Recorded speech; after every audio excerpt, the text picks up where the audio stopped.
comment Dieu construit. Il construit par la révélation, mais il construit par la révélation également de son repos. C'est important pour nous de comprendre ça. Dans Hébreux 4, verset 3, il est écrit « Pour nous qui avons cru, nous entrons dans le repos. Selon qu'il dit « Je jurai dans la colère, ils n'entreront pas dans mon repos. » Il dit cela quoique ses œuvres eussent été achevées depuis la création du monde. Car il a parlé quelque part ainsi du 7e jour. Et Dieu se reposa de toutes ses œuvres le 7e jour. Waouh! Vous savez, on a tendance à croire que quand Dieu parle de son repos, on entend par là que comme l'homme, Dieu ne fait rien, il se repose, il dort. Pour nous, le repos, c'est l'inactivité et dormir. Mais pour Dieu, le repos, ce n'est pas l'inactivité. Ce n'est pas ne rien faire. Pour Dieu, vous allez voir, et on va voir ensemble, que le repos, c'est célébrer ce qu'il a fait. C'est pas pareil, c'est profiter de ce qu'il a fait. Dans Hébreux 4, ici, la parole de Dieu dit « Mais pour nous qui avons cru, nous entrons dans le repos ». Ici, l'auteur de cet épître fait référence et prend pour exemple le peuple d'Israël en Égypte, qui est mort dans le désert et qui n'a pas pu rentrer dans le repos. Et leur repos, c'était la terre promise que Dieu leur avait donc faite, cette promesse que Dieu leur avait faite. Mais comprenons bien le contexte de la terre promise. Quand Dieu les invite de rentrer dans ce repos, dans ce pays, le pays de la promesse, un pays où coule le lait et le miel, imaginez le repos pour Dieu. C'est qu'ils devaient rentrer dans ce pays et leur leader principal pendant des années, Moïse, est mort. Il y a pas mal Moïse qui a ouvert la mer Rouge. Moïse qui a envoyé les 10 plaies en Égypte. Moïse qui a confronté Pharaon. Moïse, l'homme de Dieu puissant. Voilà que Moïse est mort et Josué prend le relais. Il y a déjà un changement. Il y a une nouvelle génération. Ils ne savent pas faire la guerre. C'était un peuple qui était esclave et après dans le désert. Et là, dans le pays promis, le repos que Dieu leur donne, oui, c'est un pays où coule le lait et le miel, mais ils doivent se battre. Il y a des géants, il y a des adversaires. Ils doivent aller déloger les gens. Ce n'est pas de tout repos d'aller faire la guerre, je trouve. Donc quand Dieu leur dit, vous ne rentrez pas dans mon repos, c'est parce qu'ils n'ont pas cru. Ça parle ici du repos de la foi. Quand tu crois en lui, tu te reposes dans les œuvres qu'il a faites. Qu'est-ce que je veux dire par là?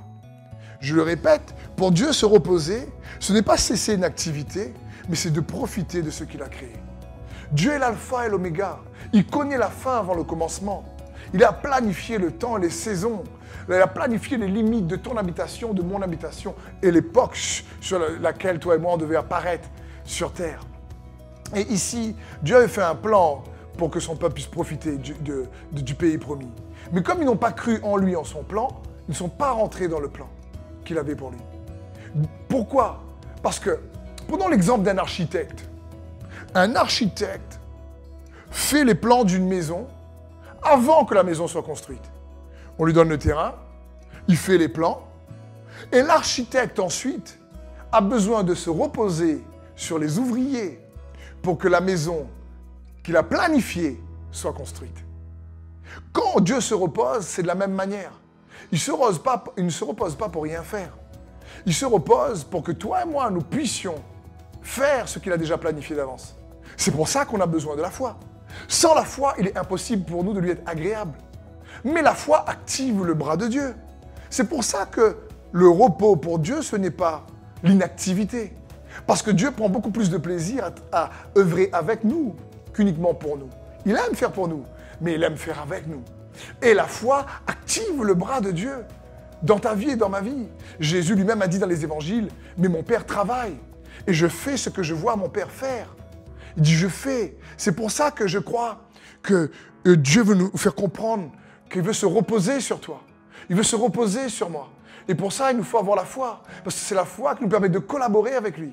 Il a dit, pour nous qui avons cru, nous entrons dans le repos. Ce n'est pas un repos d'inactivité. C'est une activité extérieure, mais un repos intérieur. Il y a une paix intérieure. Comme Dieu, l'architecte des architectes. C'est un sage architecte. Et il a besoin d'ouvriers de la foi pour pouvoir amener son plan à exécution. Et c'est comme ça qu'il se repose. Il veut se reposer sur toi. Il veut se reposer sur moi. C'est comme cette image vous savez, après 40 jours de déluge, Noé libère la colombe. Mais la colombe ne trouve pas un lieu pour se reposer. Elle revient se reposer dans l'arche à ce moment-là. Et quand Jésus, après 40 jours de jeûne, est baptisé, qu'est-ce qui se passe? La colombe descend sur lui et on entend la voix du Père qui dit « Celui-ci est mon Fils bien-aimé en qui j'ai mis toute mon affection. » Écoutez-le. Jésus avait 30 ans de vie secrète, pas de ministère public. Mais le Père dit, hey, sur lui, je peux me reposer. La colombe, c'est le symbole de la paix.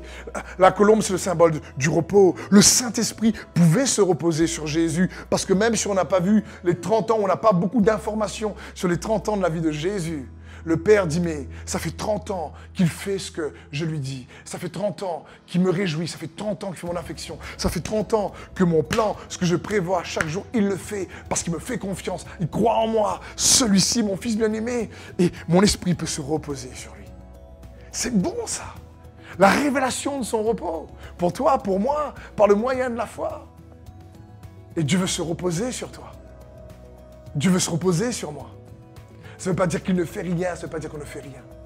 Jésus lui-même dira dans les évangiles, si vous ne croyez pas en moi, croyez au moins en mes œuvres. Parce qu'il œuvre. Il a un plan parfait pour toi. Il y a une destinée, il y a un appel. Il veut que tu fasses réellement sa joie. Il prend plaisir à travailler avec toi. Il n'est pas fatigué que tu l'interpelles par la foi. Il ne va pas dire « Oh, tu as trop de foi, toi. Hein. Tu as vraiment un peu trop de foi.